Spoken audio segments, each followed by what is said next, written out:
For the Orange Order, their traditional day out in the Irish Republic is of great importance. Orangeism seems to be on the increase in Donegal, and we're very pleased with that, and we hope that maybe in another 100 years' time there'll be a service here doing the same thing. The Ross Naula demonstration takes place on the western seaboard of Europe, at the very edge of the continent that was so greatly influenced by the Battle of the Boyne. The influence of the Orange Order doesn't stop at this outpost of Europe. Thousands of miles away across the sea, the Orange Order continues to operate in a very different environment. Toronto, in the language of the North American Indian, it means meeting place. And for so many Ulster Scots, it has been the gateway to Canada and a new life. Situated on the shore of Lake Ontario, the city is the largest in the country. The sun and cloud, the high only 24, but ahead to Thursday looking much better. South 400 flows from Finch down to the 401. Westbound 401 busy from the Allen to west of Kiel. And we have a bunch of new releases. Actually, some good stuff's come out in the last week or so. One final look at what's happening in the streets of Toronto this afternoon. Westbound, it's busy from the Jarvis on. Outside the British Isles, Orangeism has had its strongest base in Canada. At one time during the 19th century, 1 in 3 of male adults in the Protestant population of Canada held membership. For a long time, political progress in Toronto depended on lodge affiliation. 60 years ago, there were 100,000 members of the Orange Order in Canada. The figure now is around 25,000, still a significant number. I've had the privilege of travelling across Canada with this honour, visiting the provinces, and I've been certainly overwhelmed by the response that's given to me because of the fact that I am the Imperial, or was elected to the office of Imperial Grand Master. For the Brownlee family, the Orange Order has been a way of life. We definitely are the first couple from Canada, and they tell us that probably it has never happened anywhere before, that husband and wife have been Grand Master and Sovereign and Grand Misters at the same time. Orangeism in Canada can be traced back to 1799. The Grand Lodge of Canada was formed in 1831, among others by Ogle Gowan, the son of a Wexford landlord. The 300th anniversary, with the information that goes out with it, has certainly awakened and has reawakened the knowledge or a desire to know more about our own history and the history of our origins. And in particular, it gives the Orangemen in Canada some sort of insight into the events that led up to the events of 300 years ago. A little idea of why we exist and why such a revolution was considered necessary in those days. The city of Toronto has a large population of Italians. A small group of them are in the Orange Order. The reason why we do have an Orange Lodge is because, as you may know, at the turn of the century here in Toronto, the city was a predominantly Anglo-Saxon Protestant city, and there were Italians here who had become members of the Methodist Church. So the Methodist Church was organized in the city of Toronto, Methodist Italian Church that is, in 1905, and some of our members had joined an Orange Lodge. 3 of them, in fact, joined an Orange Lodge, and after a year or two they had decided perhaps that it would be a good idea to form a lodge composed entirely of Italian Canadians. North America is a vast continent of many ethnic groups. The Indians were there first, and despite many difficult times, still know how to enjoy themselves.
Take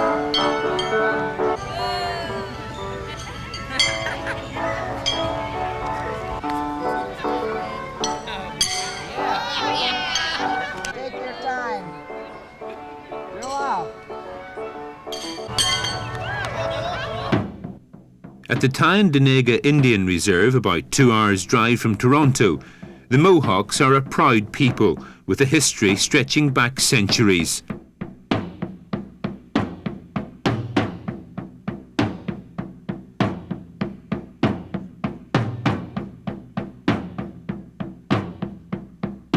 At the end of the 18th century, they had to leave their ancestral valley in New York State after declaring allegiance to the British Crown around the time of the American War of Independence.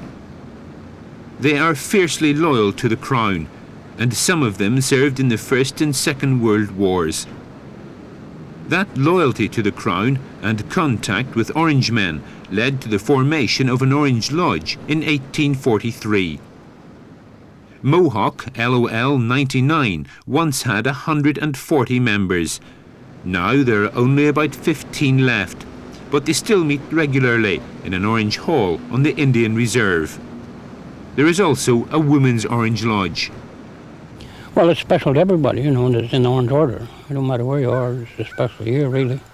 It's the whole thing as far as the, you know, anniversary at the beginning. And we are tied to the Queen, tighter than anybody else, I think, because we were loyal to the Queen in the American Revolution. And so that we've never lost our loyalty to the Queen. And so anything that has to do and honour the Queen, why we're 100% for it. I really enjoy myself. I get out to all the meetings. And we get around the other lodges and enjoy their company when they come here. I read a lot of work that King William, adventures that King William had done from the time he started when he left Holland. And that gave me such an interest in that affair. And my father was an Orangeman when he passed on in his 70s. My grandfather was an Orangeman, and he went in when he was 18. He passed away at 92 years old. There are still many Orange Halls scattered throughout the Canadian countryside, but the story is different along highways of the United States of America. Orangeism did reach the U.S. in 1820 and grew rapidly. It has lodges in 11 of the 52 states. In 1990, the biannual meeting of the Supreme Grand Orange Lodge of America was held in the Sunshine State of Florida, although in the month of August, more often than not, rain was the order of the day. After several days of meetings, the delegates relaxed in a typically American fashion with a pool party.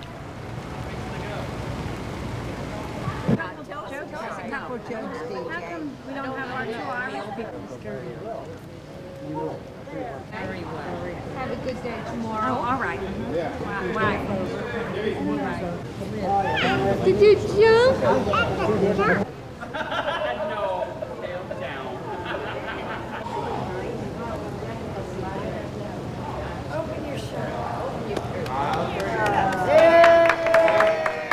Like their Orange colleague throughout the world, the Tercentenary year provided the opportunity to look again at their history.